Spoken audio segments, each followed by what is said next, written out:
Helicopter বিধ্বস্ত হয়ে নিহত ইরানের প্রেসিডেন্ট ইব্রাহিম রাইসির সবচেয়ে বড় জানাজা হয় তেহরানে।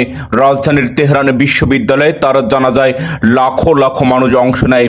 ওই দিন রাইসিকে সম্মান জানাতে অংশ নিয়েছে ৬৮টি দেশের উচ্চপদস্থ প্রতিনিধিরা। রাইসির জানাজার পূর্বে ইরানের সেনাবাহিনী সহ সমস্ত বাহিনীর ঊর্ধ্বতন কর্মকর্তাদের ইব্রাহিম রাইসির লাশ নিয়ে সামাল কান্নায় ভেঙে পড়ার দৃশ্য চোখে পড়েছে। আনাদোলু এজেন্সির খবরে বলা হয়েছে, বিদেশি গণ্যমান্য ব্যক্তিদের অভ্যর্থনা জানান ইরানের ভারপ্রাপ্ত রাষ্ট্রপতি মোহাম্মদ মুখবার। জানাজায় অংশ নেওয়া বিভিন্ন দেশের প্রতিনিধিরা ইব্রাহিম রাইসির রাষ্ট্রনায়ক হিসেবে দক্ষতা, বন্ধুভাবাপন্ন মনোভাব স্মরণ করেন এবং নিহত সবার আত্মার মাগফিরাত কামনা করেন। ইরানের সর্বোচ্চ ধর্মীয় নেতা আয়াতুল্লাহ আলী খামেনি তেহরানে অনুষ্ঠিত জানাজায় ইমামতি করেন। ইরানের প্রেসিডেন্ট ইব্রাহিম রাইসি বিমান দুর্ঘটনায় নিহত হয়েছেন।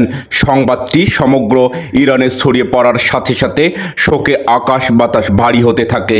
বিয়ে, কনসার্ট, খেলা সব স্থগিত। ওই দিন রাইসি ও তার সফর সঙ্গীদের জানাজায় লাখো লাখো মানুষ কালো পোশাক পরে অংশ নিয়েছে। জানাজা শেষে তার কফিন শুয়ে শোক প্রকাশ করেছে অসংখ্য মানুষ। অনেকে তাদের রুমাল কফিন শুয়ে স্পর্শ নেন। বিভিন্ন বাহিনীর প্রধানরা রাইসির রুমালে চুমু খেয়ে আবেগ আপ্লুত হয়ে যান।